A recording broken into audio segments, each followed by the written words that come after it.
Detective Carnby, where did you go? I was just talking to Dr. Gray. You disappeared. No, it's not what you think. Have you found anything strange going on here? Yes. Everyone is being incredibly evasive and I can't figure out why. No, I mean something you can't explain. Paranormal, even. Detective, I really need you to get yourself together. I can't do this alone. Forget it. I'll figure it out. Do you want to come see Dr. Gray? No, I want to try something. With this talisman, I think I can follow Jeremy to the place he mentioned in the book. What was the name? Do you remember something Spanish? Tarawea. Yeah, that's where I need to go. Detective, are you gonna be all right? Yeah, of course. Go talk to Dr. Gray. We'll rendezvous later.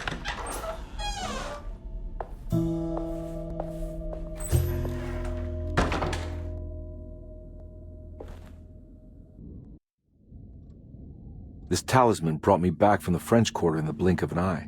If Jeremy can travel so easily, then he could be hiding anywhere, even Tarawea. If he can do it, so can I. I just need to figure out how the talisman works.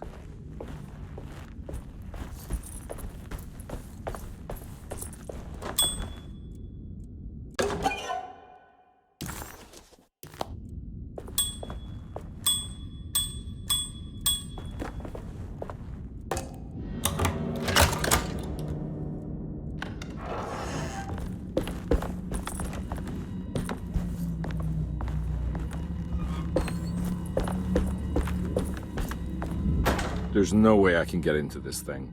Better leave it alone. There's no way I can get into this thing.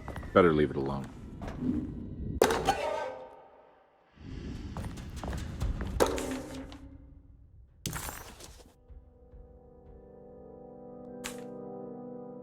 Cassandra Beauregard, the beloved author. Very exciting, isn't it? What do you want to put down for reason for admission? What her agent told us. Cassandra suffers from writer's block and needs to finish her moving picture script before the end of June.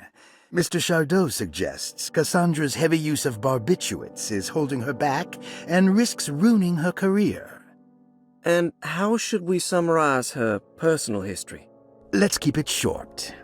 Cassandra Beauregard is a beloved crime author who managed to pull herself out of poverty and into stardom.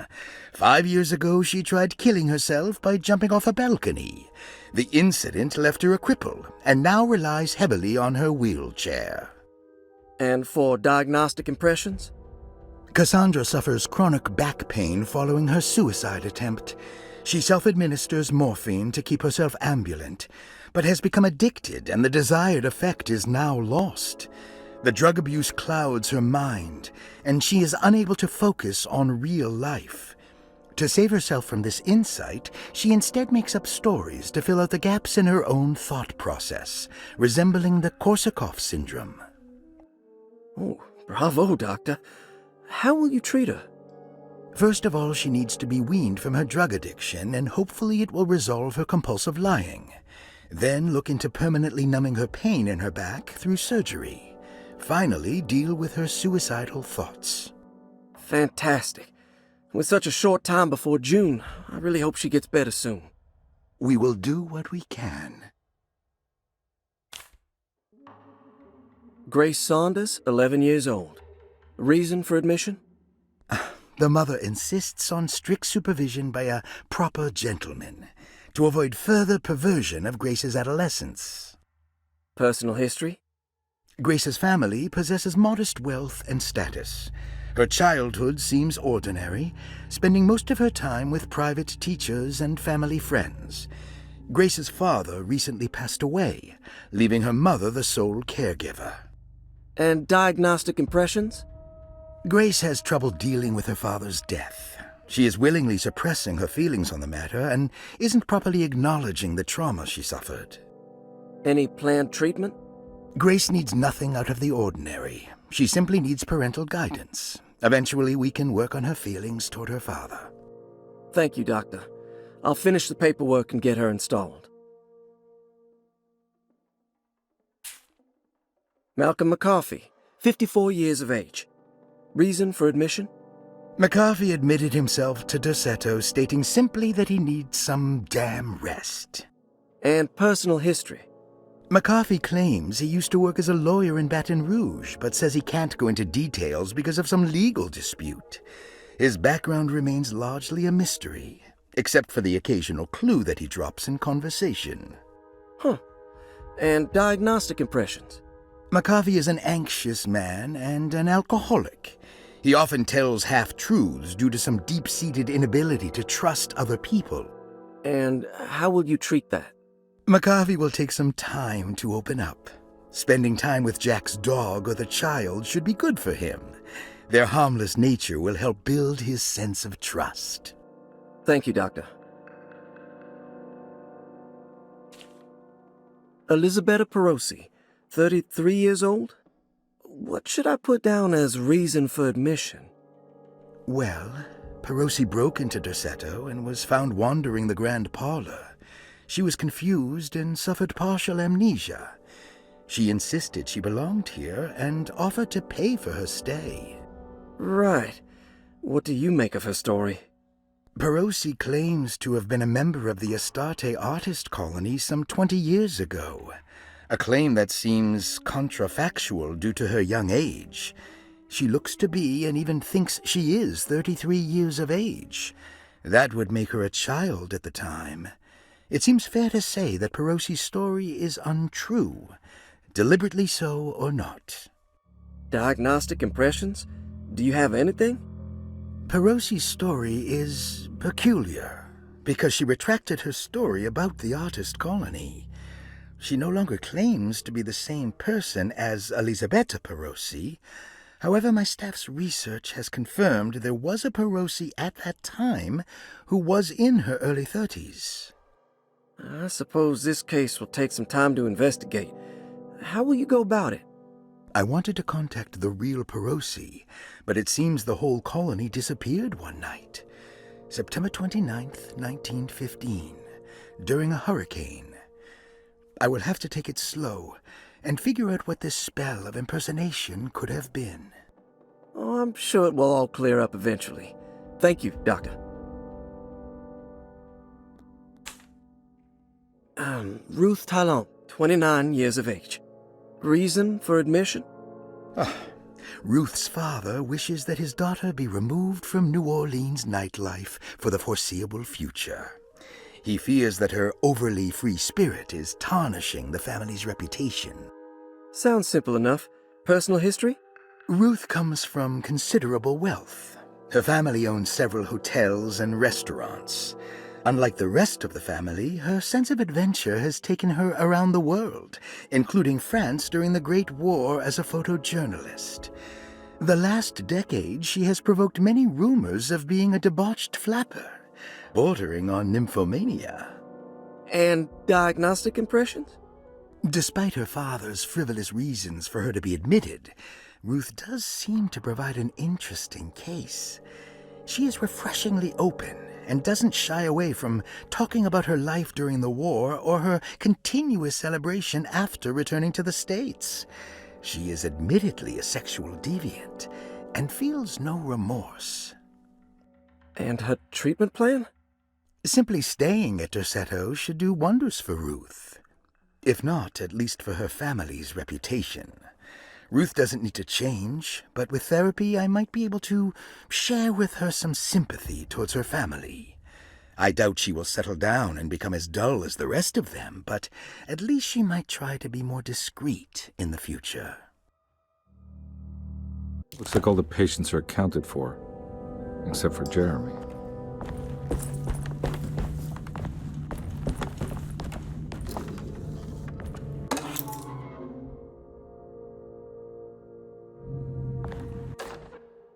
Dr. Elmore Lee Gray is Dorsetto's chief doctor.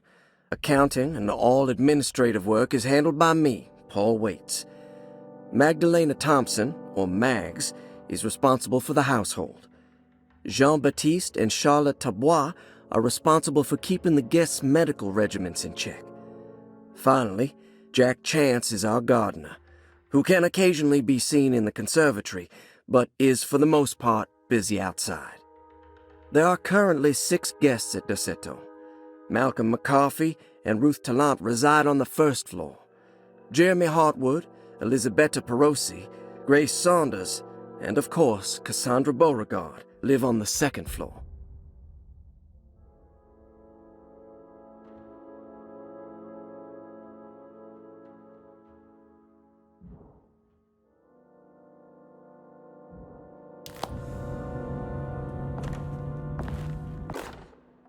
Paul, you're right about the plates on the boiler and the clock. They have been sabotaged, and I think I know who did it. They have something to do with Jeremy's episodes and how he seems to disappear at night. Right now, it's important that you keep an eye out for any of the pieces. I want to find out if I can repair the plates. Let me know if you find any of them. Lottie. Tell Lottie to take a look at the well in the kitchen garden.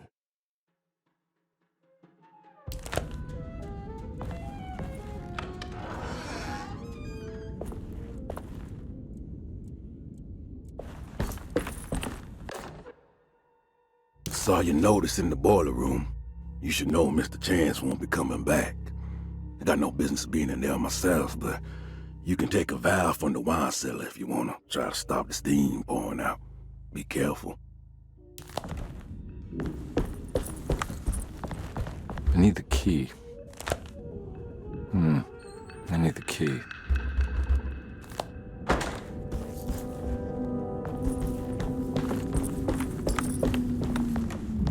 There's no way I can get into this thing. Better leave it alone.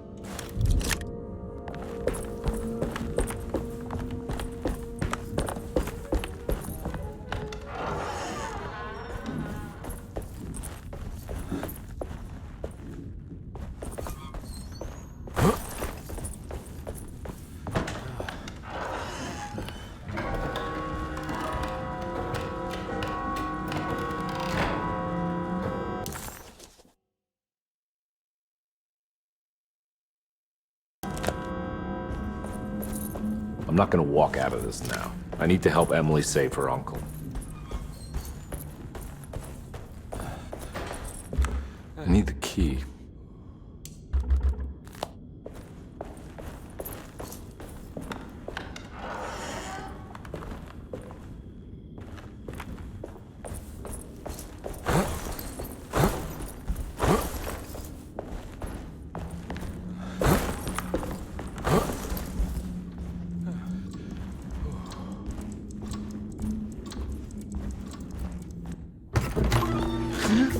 Yeah, sorry, Detective. Didn't mean to obstruct justice or anything. That's fine.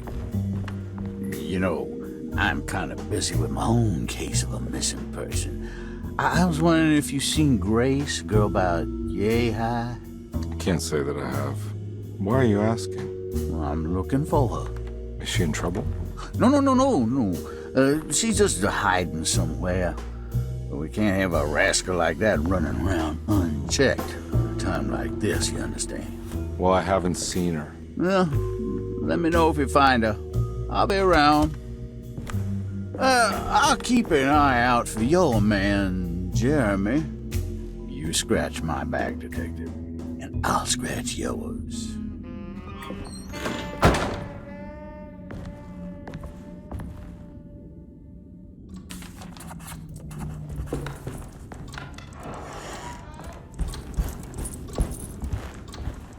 Oh.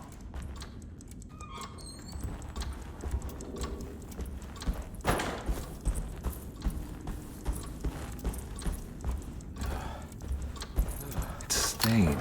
This must be the clock that Jeremy wrote about in the commonplace book. Huh. Looks like the plate that held the talisman in the seance room. But it's broken and missing some pieces.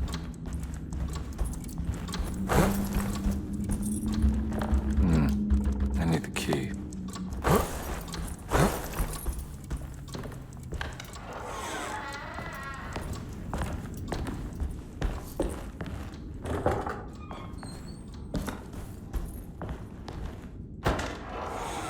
Looks like everything's back to normal here.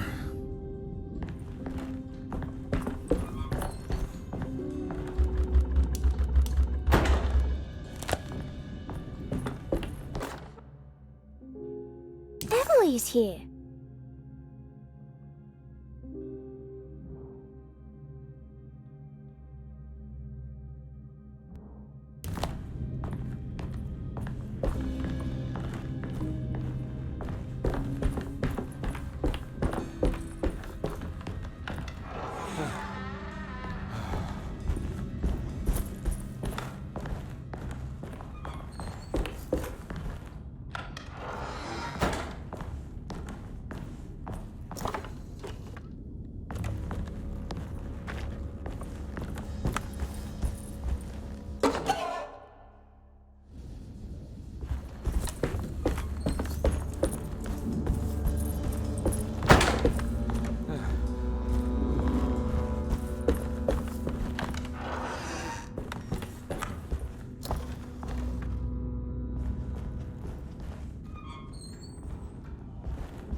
Huh. How eccentric.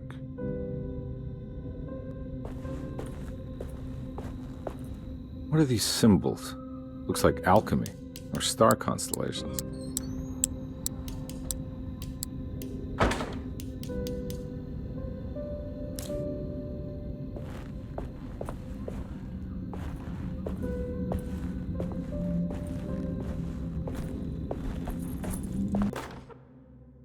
Will I need to remember how to get them out again? They are locked up for good reason. I am sure she is still able to whisper the answer in the ears of the wrong people. But not for long. I will see her burned soon enough. That black goat will be sacrificed to put an end to it all. Then it will all be over. No more Derceto, and sadly, no Astarte. Those good pirates of Pontchartrain. May you still sail the lake, until you find the shores of Hali.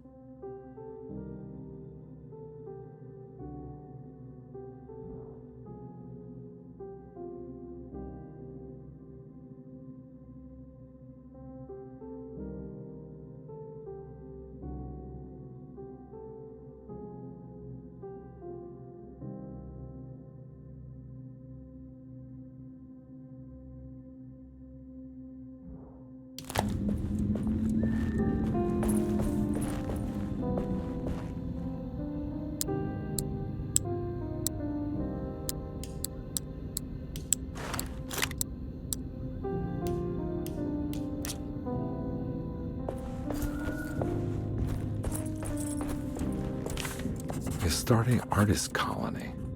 I remember hearing about their disappearance. Must have been 15 years or more now.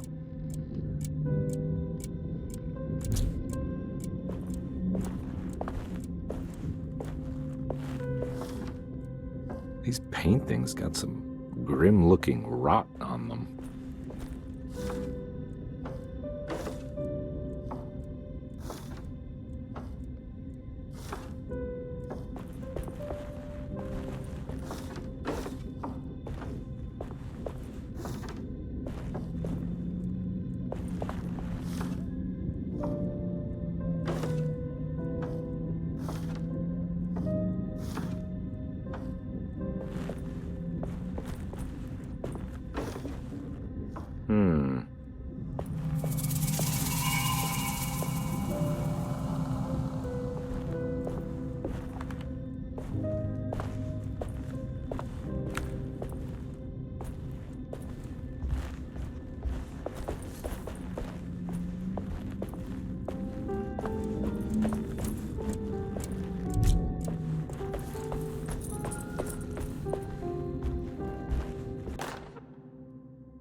I did it! I crossed the thresholds to my intended destination without a focusing device. My talisman now knows these roads, and I have no need for the plates. I can find my way to Lafayette as easy as I find my own room. I visited the grave of my father and seen the oven waiting for me. Thank you for opening these doors. I now must summon my courage and go back to that hateful mound outside the oil rig. I hope you'll be feeling better when I return. Jeremy.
Got it.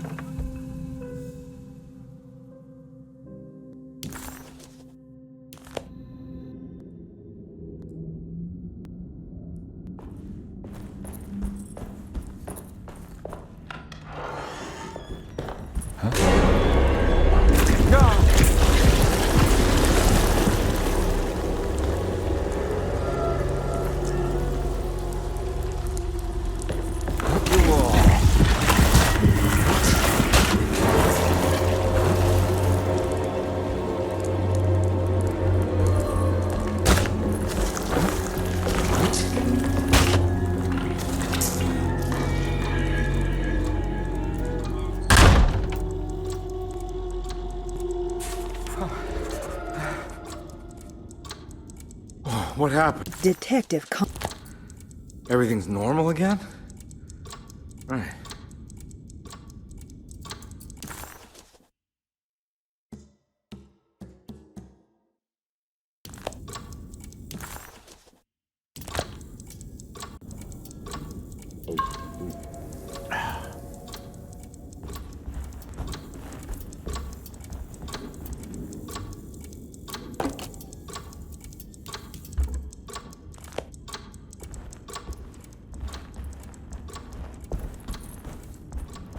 I need the key.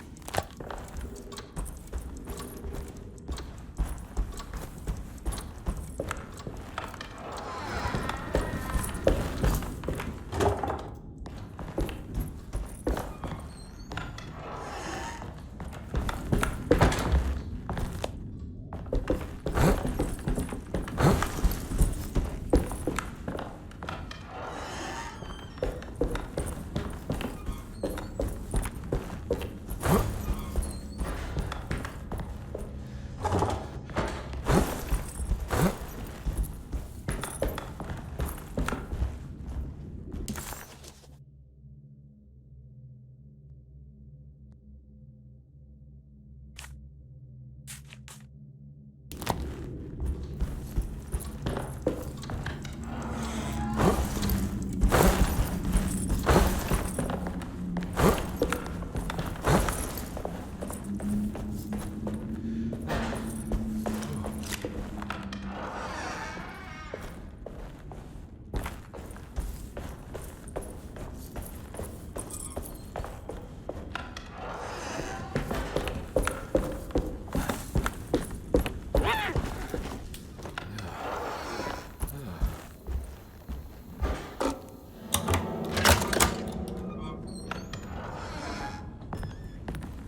Lost Plantations of Louisiana, Thierry Briclot, 1917. Derceto was a small plantation on the eastern shore of Lake Pontchartrain. The land was considered difficult for industry and was sold for only $30 to Elijah Pickford in 1818. Pickford employed hundreds of workers from nearby New Orleans to clear the woods and build a small plantation mansion facing the lake with a striking Greek Revival temple facade. Derceto kept a modest production of barrique tobacco and indigo that persisted up till the Civil War. During the antebellum era, Derceto was the source of many rumors concerning voodoo and witchcraft. People who traveled the lake reported seeing people dance at night in front of bonfires, bleating and wailing. On June 17, 1862, Captain J.W. Norton of the Union Army recounts leading a raiding party from ships anchored in Lake Pontchartrain in order to seize control of Derceto and free the slaves working there. The captain was surprised to find the workers fighting back with unprecedented zeal. Norton's account describes these men and women as enraged with fanaticism. Pickford reportedly tried to placate the raiders, but was shot in the confusion. Captain Norton left the mansion burning and retreated to his ships with his men. Derceto was left in ruins for several decades. The ownership of the land was long disputed and returned to the Ledoux family in 1901. Several police reports were filed during the following years as the Ledoux tried to get rid of a camp of squatters on their land. The police made several visits to remove the trespassers, but the people kept returning. On November 1, 1907, Inspector Legrasse of the police charged a deadly attack in order to save several children kidnapped by the squatters.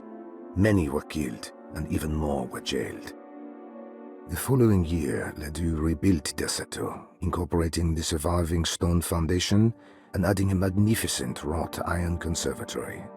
The farmland had been reclaimed by the surrounding woods, so it was no longer profitable to use as a plantation.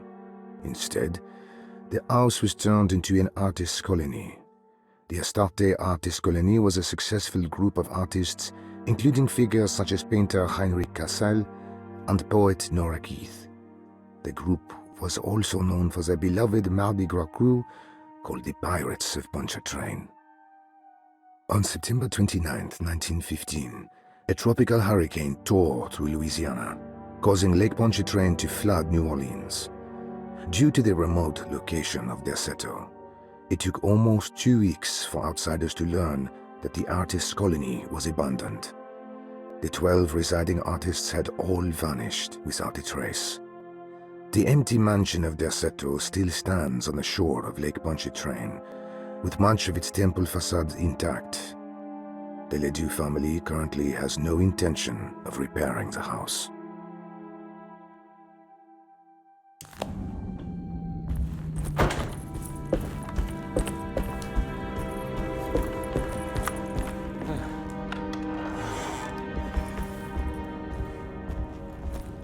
Ooh.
What the hell is going on?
Huh.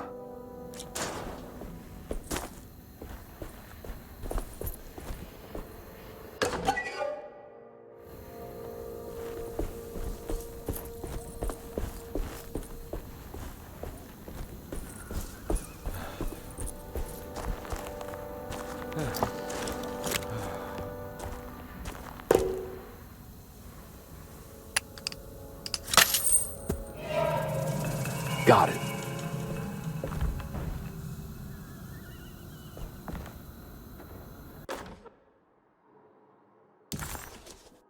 Nice.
I think I've seen this somewhere.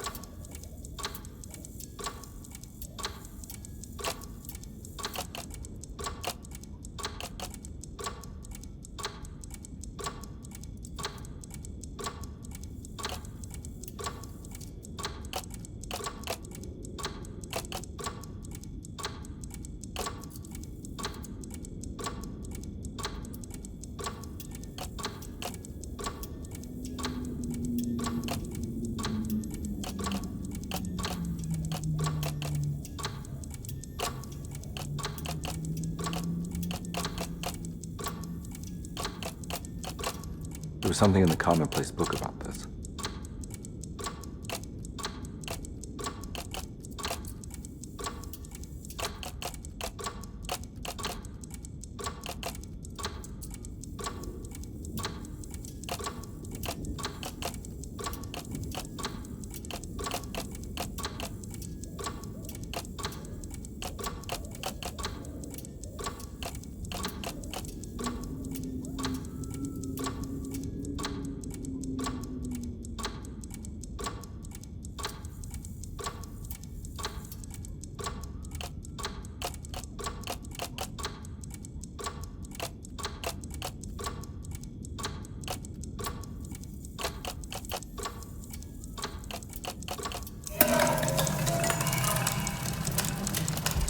I think the clock broke. Or maybe it just stopped at a very precise place.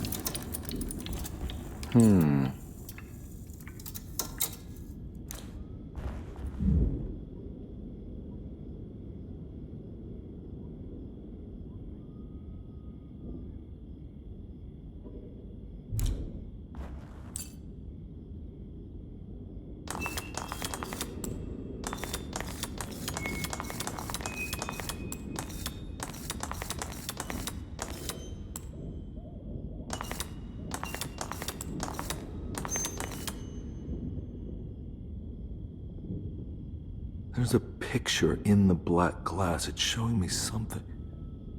It's the hallway outside Jeremy's room.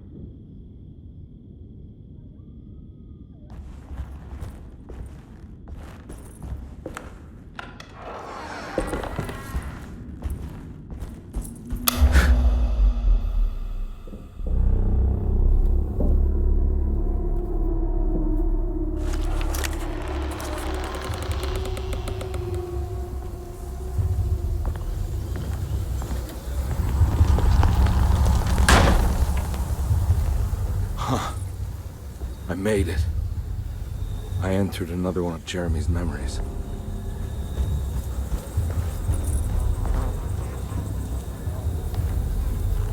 Ugh.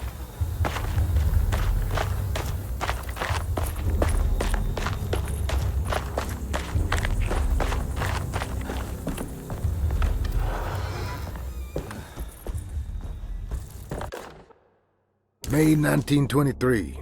Monday. All okay. Ready for delivery. Maintenance. Oil pump must be serviced. Any tampering causes large spills unless properly forestalled. Tuesday. Shipment delayed but delivered. Maintenance. Service bridge close to broken. Wednesday. Prospectors reluctantly agreed to show the burial mound to Mr. Hotwood, a painter, who read about our finds in the papers. He means to return tomorrow and try to find a way inside. Thursday. Mr. Hotwood's efforts delayed. The workers seemed nervous about his presence. Hotwood promised not to return to the compound. Instead, he has taken up an offer by L'Officier, the riverboat captain, who means to pilot him to the site tomorrow morning. Hopefully that's the end. Work can resume. Maintenance. Bridge from the oil tower to the bayou has collapsed. Sabotage suspected. This is the devil that guides us now.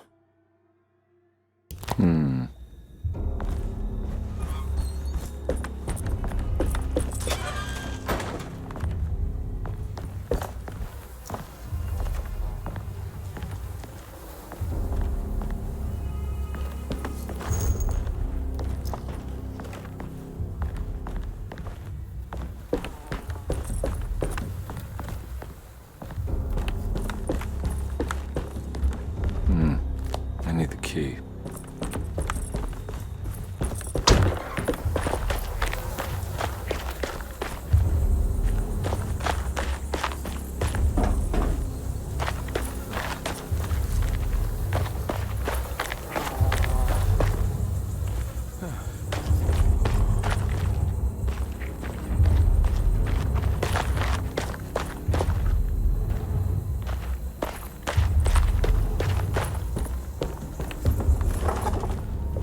Locked.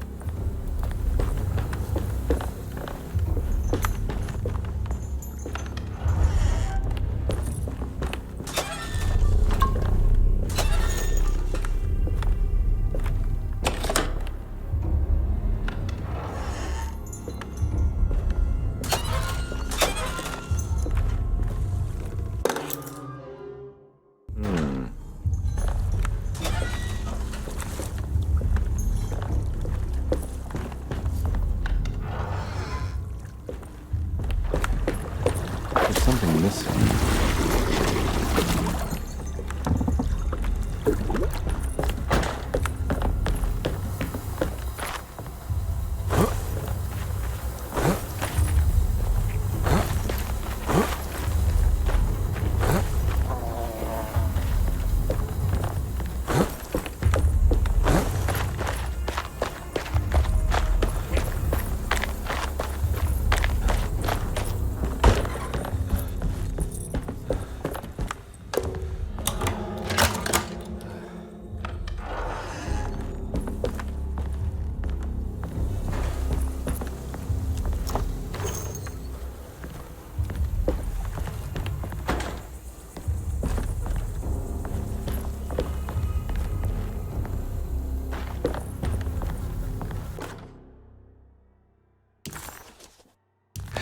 Got it.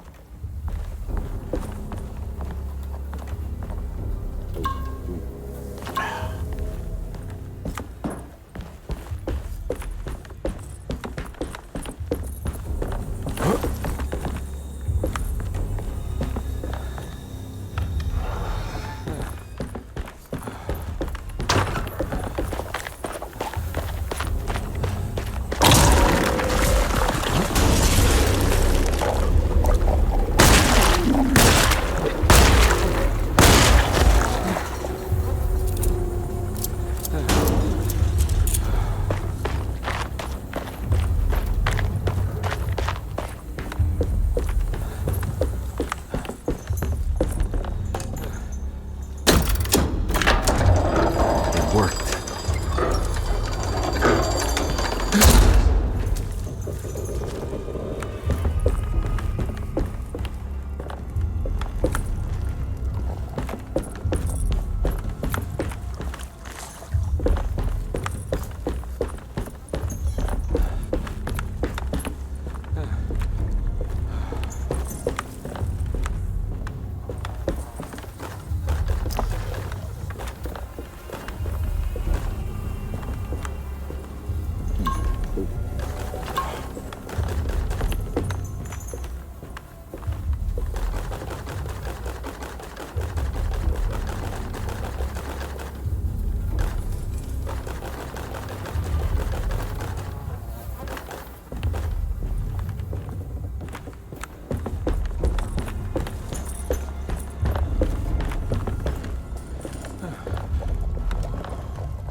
pump would stop moving, maybe I could get across.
All right. Now what?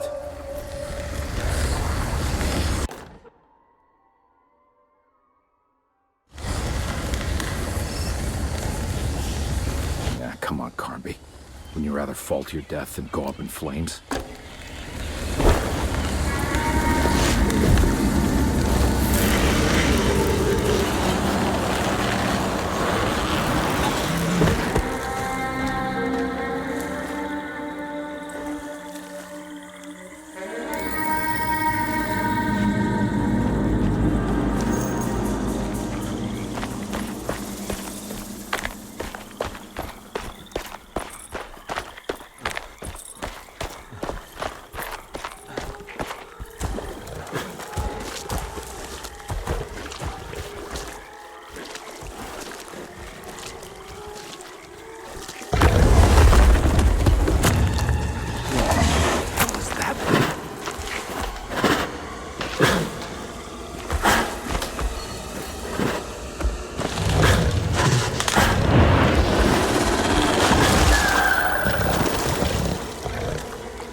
Don't come any closer. I'm armed. Get that thing out of my face. Who are you? What are you doing here? I'm just a detective trying to find something called Teruea. You after Jeremy too? Why? I'm working for his niece. She wants to make sure he's alright. He might be unharmed, but far from all right. He's a curse upon Deseto.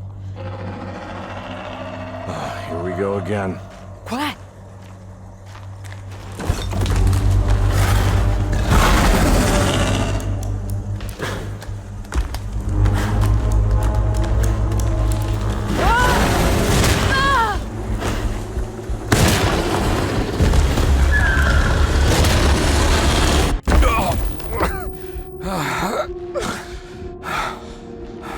Oh, Christ in heaven.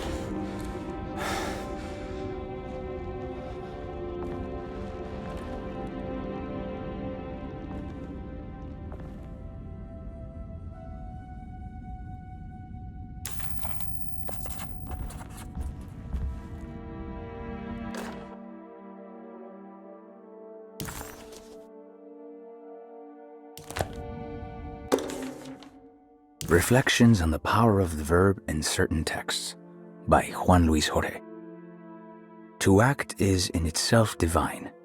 Even the slightest movement of our hand is evidence of our soul in motion. Yet our free will is so easily overwhelmed by the dullness of everyday life. Our actions become rote and rigid in spite of luxury and comfort. True divinity is found in the choice of leaving the stage where we all perform. People who discover this freedom unexpectedly will be struck by the terror of this revelation and become paralyzed, or worse, turn to suicide. However, if you are able to weather that storm, you will discover that there is a divine path beyond that fear. There is a chance to dismount your destiny and make something new. Something that hasn't been planned for or predestined. There is difficulty in explaining this type of acting as it transcends our everyday choices. This isn't some banal decision choosing one career over the other, or even who I should marry. Leaving the stage, no matter how, isn't a matter of course correction. It's a rejection of the story that the Creator is telling.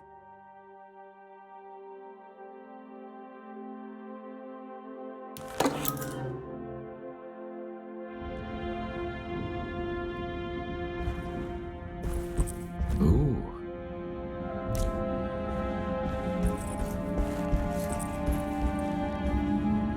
It's wedged shut. It worked.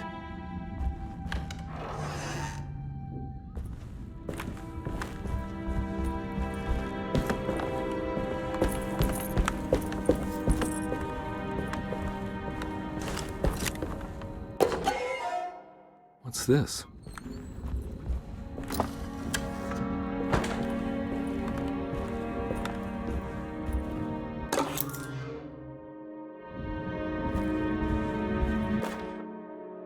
The Barlow lens. Instructions. To double the magnification of your telescope, simply fit this Barlow lens to your instrument. Then operate the fine tuners to adjust the distance between your lenses. This is easily done while looking through your eyepiece. Simply search for a position where your picture is clear and appears flat. When correctly tuned, your telescope should present a clear picture with magnificent magnification.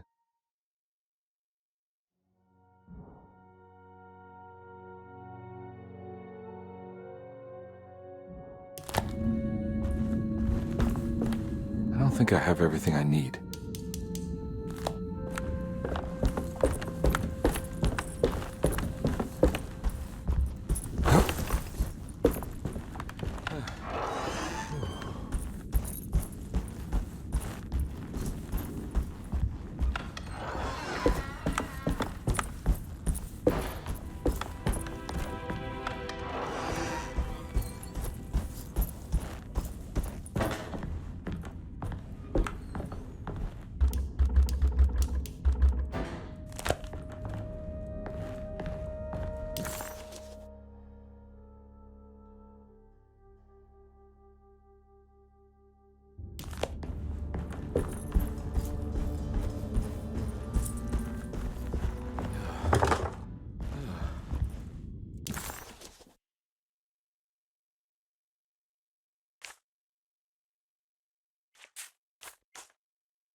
It worked.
Jeremy?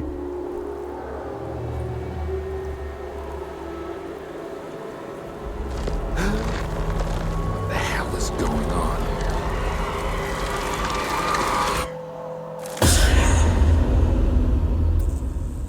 Where's the body?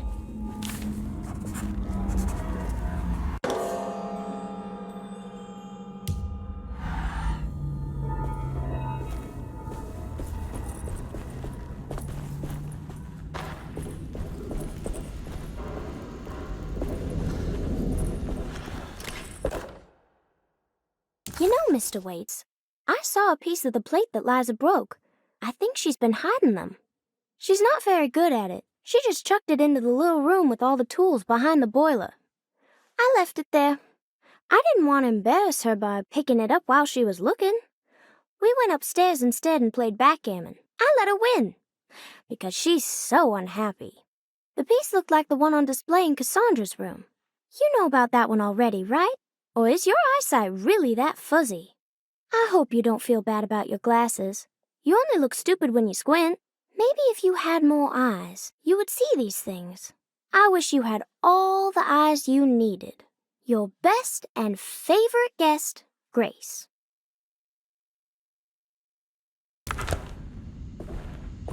It's another plate for the talisman. Like the other one, it's broken and missing some pieces.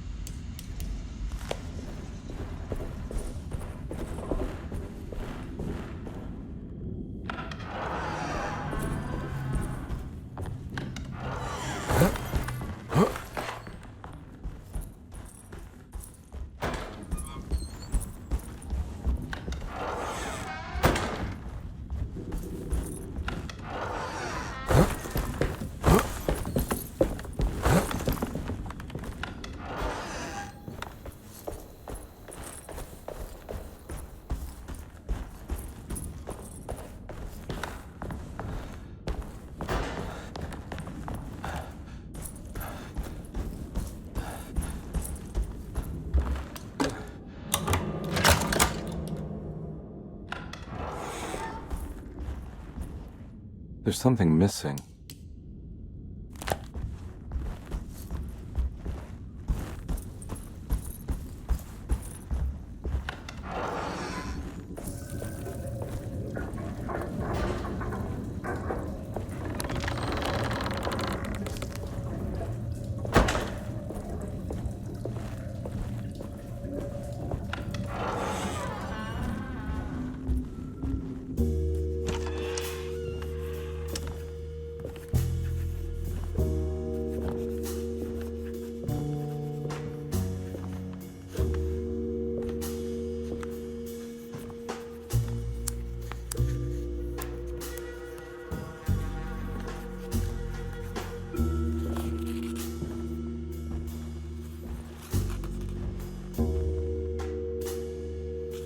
What you got there? You drawing something? Nothing special. I'm just bored. Do I know you from somewhere? I remember you, Mr. Carnby. From where? Don't touch that. Cassandra wouldn't like it. She wouldn't like it at all. Do you know where she is? I'd rather not talk about it. It makes me upset. Besides, she'll be back after the Feast of St. John. You think? Yup. It's all on the page, Mr. Carnby. And many of them that sleep in the dust of the earth shall awake, some to everlasting life, and some to shame and everlasting contempt. All right. I'm gonna go now, if that's okay. I don't like to stay too long in the same place. Mr. McCoffey might find me. Hey. Is he mean to you? Not everyone needs to be saved, Mr. Carnby. You should know that by now.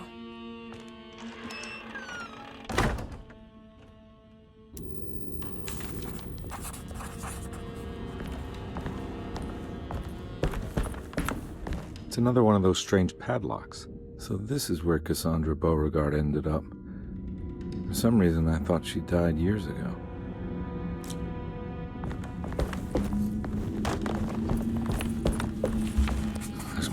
rot again, like it's guiding me to do something. But what?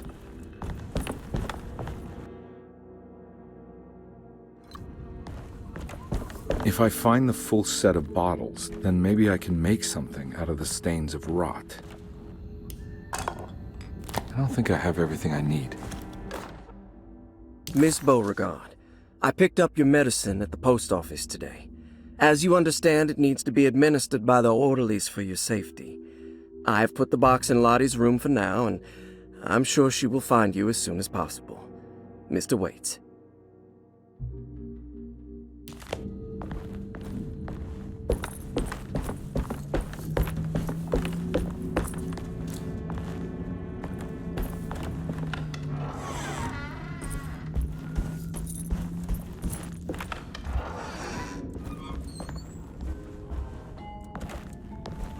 This must be that kid's room. Why does she seem so familiar?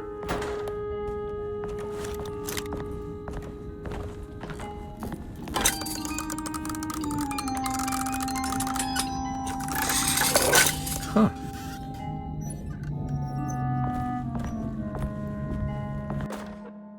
Don't you worry, Grace. Go play your game, bleat and bellow with the others. I won't be jealous. There will be more masquerades.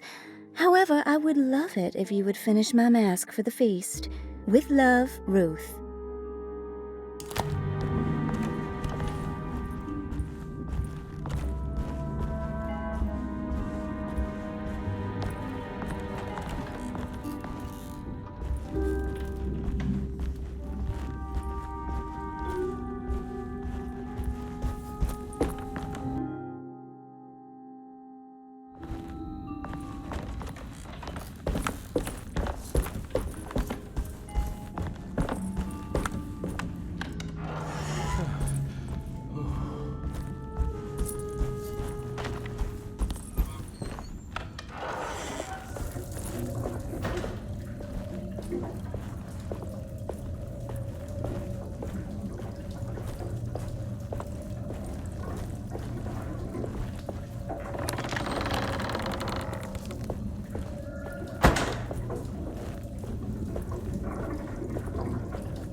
I don't think I have everything I need.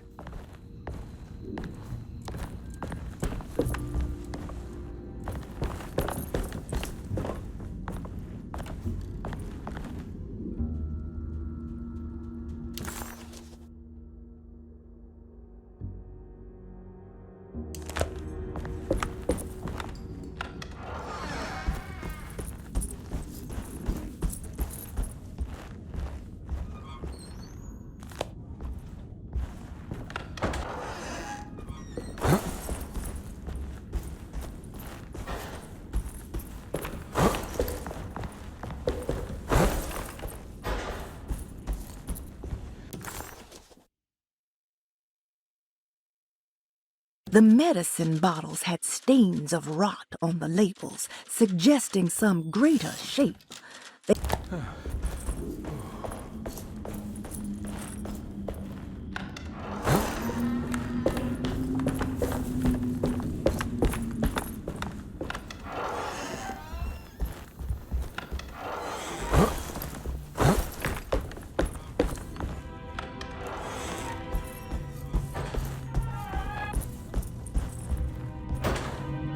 Now we're talking.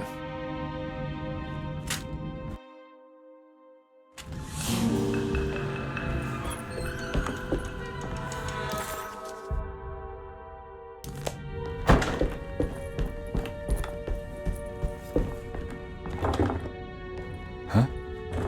What?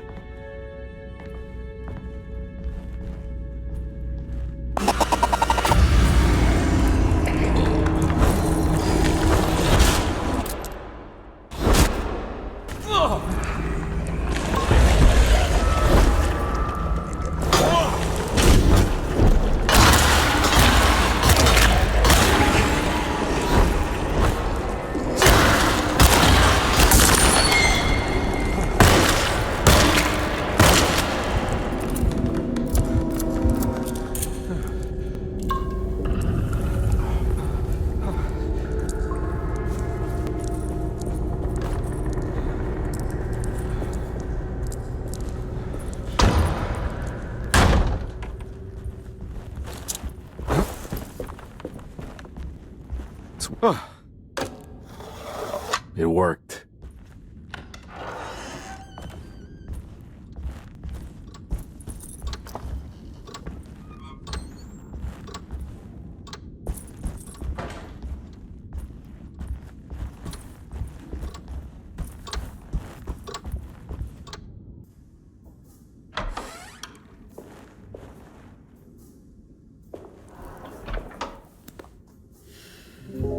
Detective Carnby, how good of you to come. Let me pour you a drink. What happened here? This place looks like it was hit by a bomb. Welcome to the madhouse, Detective. Thanks. Did the ceiling just collapse? I heard it was something in the attic, something that was supposed to happen but didn't. How that could have such consequences is beyond me. The truth is, I don't know why the room looks like this. But I bet your friend Jeremy does. You know where I could find him? Oh, somewhere in his past, I suppose. He keeps going on about that mysterious dark man. I think he is hiding from him. Or maybe he's with him. I can't really keep up. I don't worry much. Take a look around this room. You may think it looks spectacularly devastated, but I just think it's finally found its stride. It fits perfectly with the state of this place and its loonies. The same goes for the nonsense with Jeremy. In my eyes, we finally managed to match the wild ride inside all of us. Well, I'm happy you find the evening so harmonious. I hope you don't mind me setting things right. Jeremy's business, that is. This room looks beyond my capabilities. Good luck, Detective. Hope to see you again soon. Yeah. Evening, miss.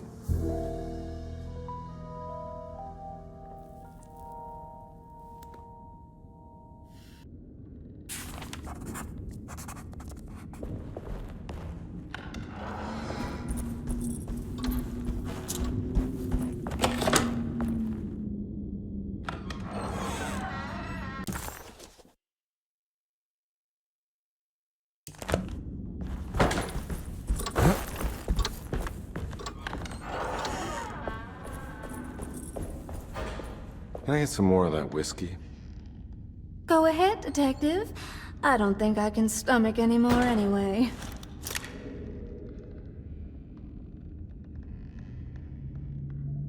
Am I bothering you? On the contrary, Detective, I enjoy watching professionals at work.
Ugh. There's more of that aggressive rot.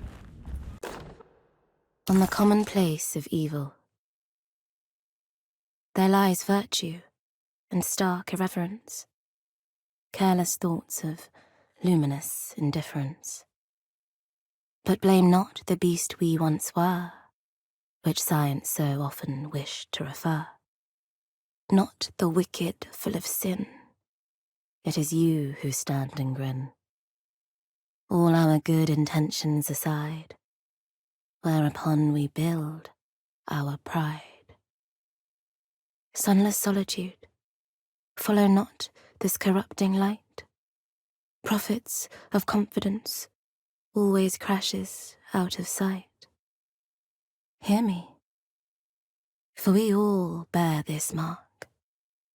Thus we must remain alone in the dark.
I need the key.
The rot made the shape of a snake.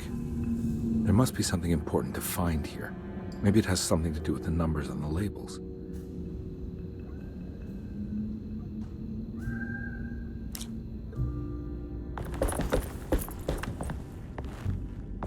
It's another one of those strange padlocks.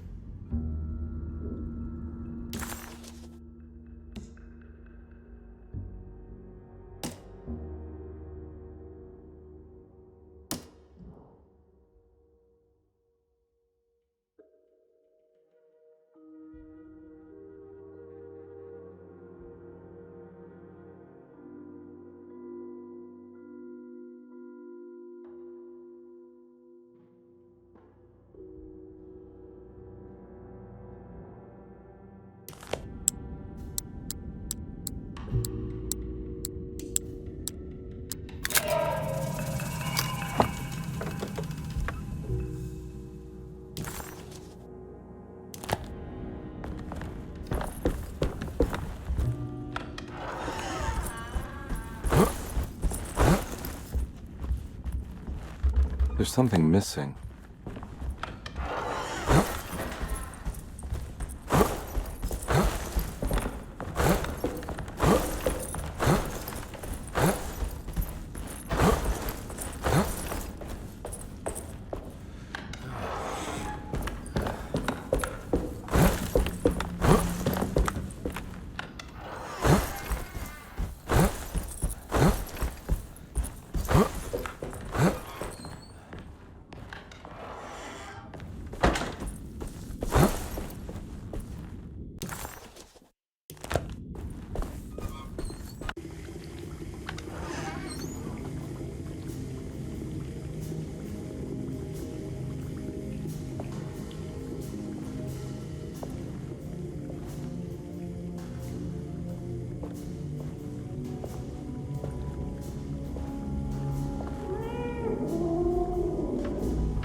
What are you doing in my kitchen? I assure you. No, I'm sorry. Promise you. Mr. Hartwood is I was just nowhere looking near my for- kitchen, and neither should you be. Don't make me I didn't kick you mean out to- of this house. Sorry. Now get out! Yeah.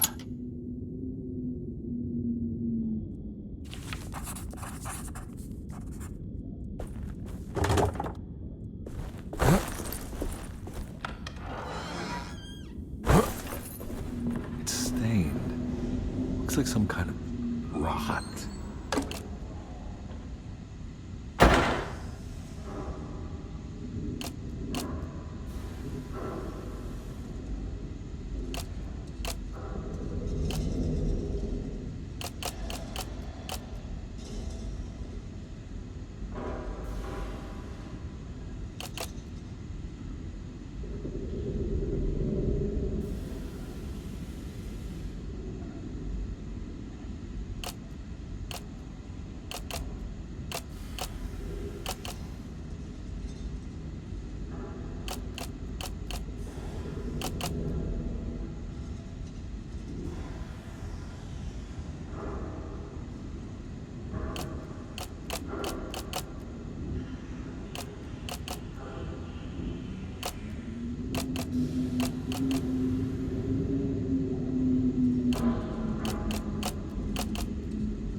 black glass is showing another room. Must be a way to another one of Jeremy's memories.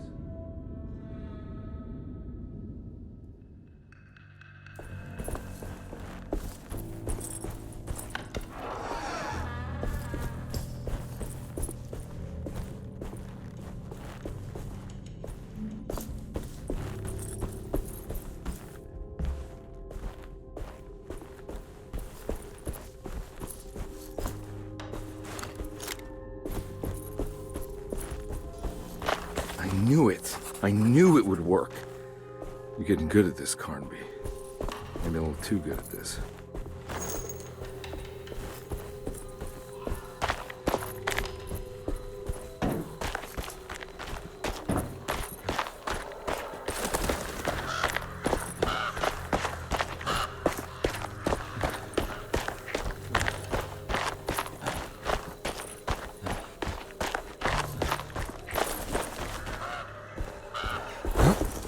Hartwood's family crypt.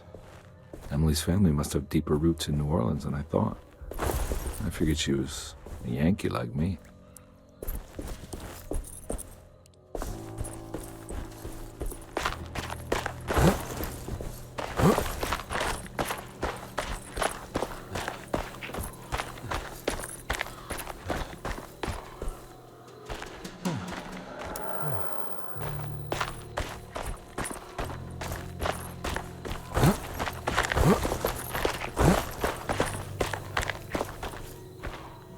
Now, what do we got here? There's something missing.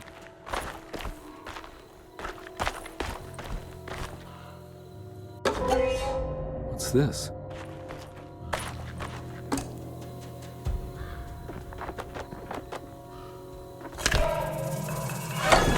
Got it.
Jeremy sketched this chapel in his book, so it must be important.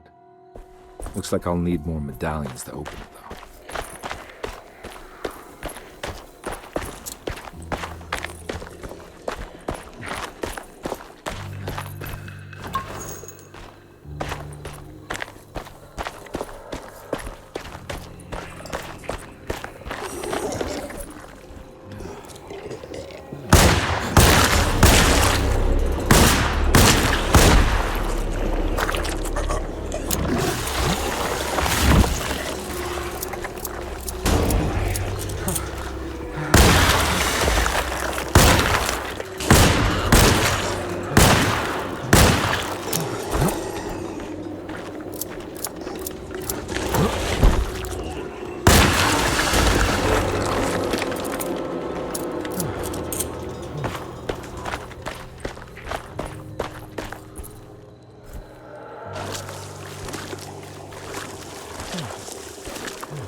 Now what do we got here?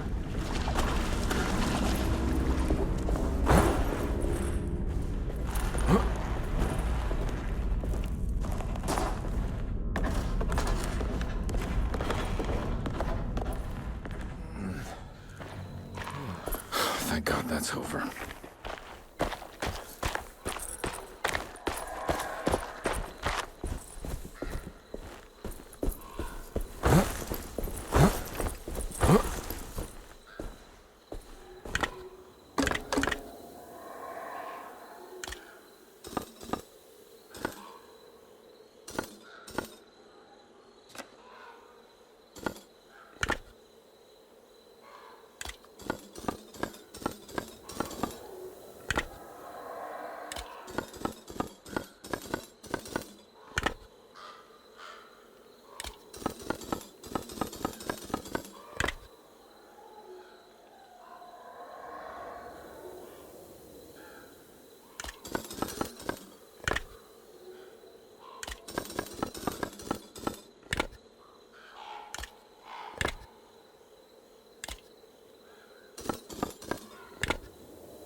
That can't be right.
Please don't touch her.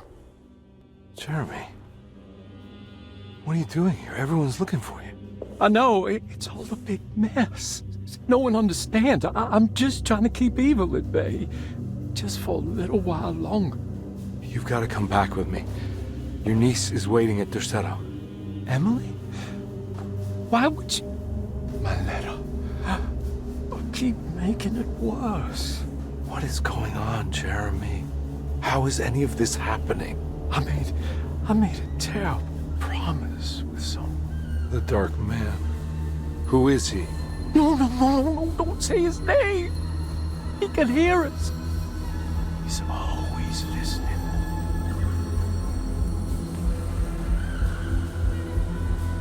Jeremy, I need to understand what is going on. I promised him everything. When the sun rises, I will be chained in his sunken desert temple for an eternity.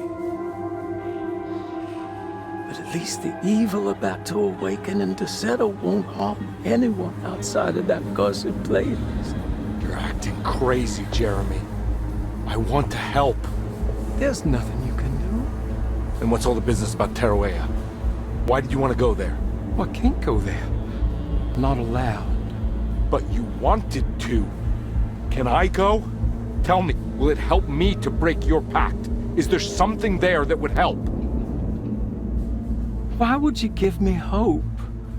That's so cruel. Okay. Sounds like we're onto something here. What should I... Look out! Behind you! Run! Don't let him take you!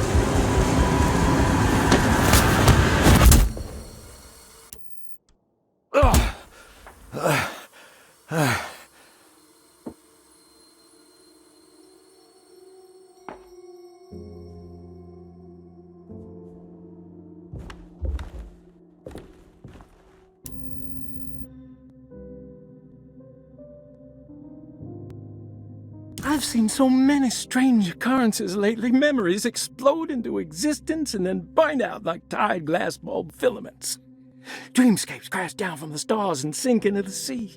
Doors that lead to nowhere and absolutely everywhere at once.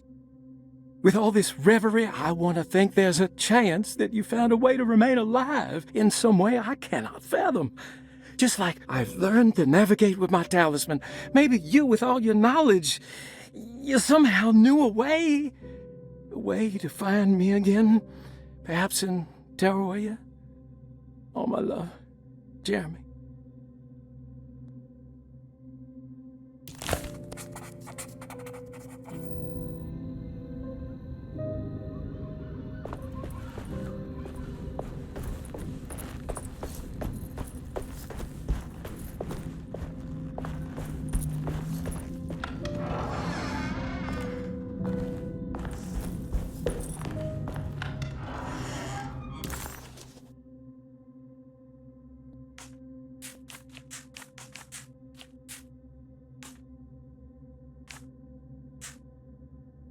Jeremy didn't want to be saved. He felt the need to honor some deed.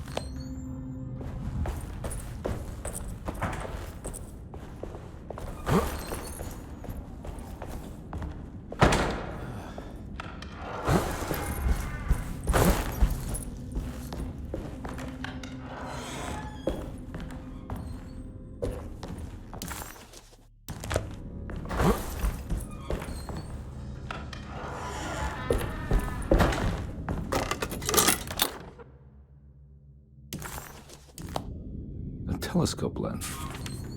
Why would he lock that up?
Whoa.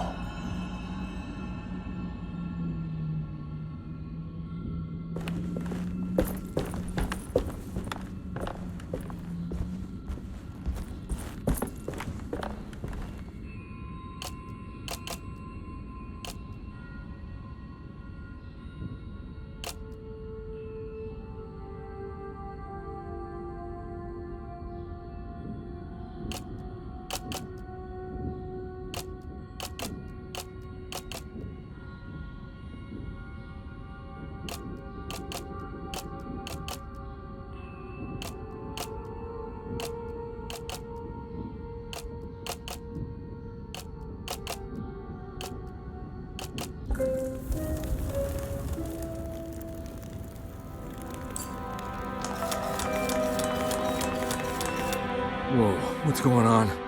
It's dialing in something all on its own and it's showing the way to another memory? Where is that?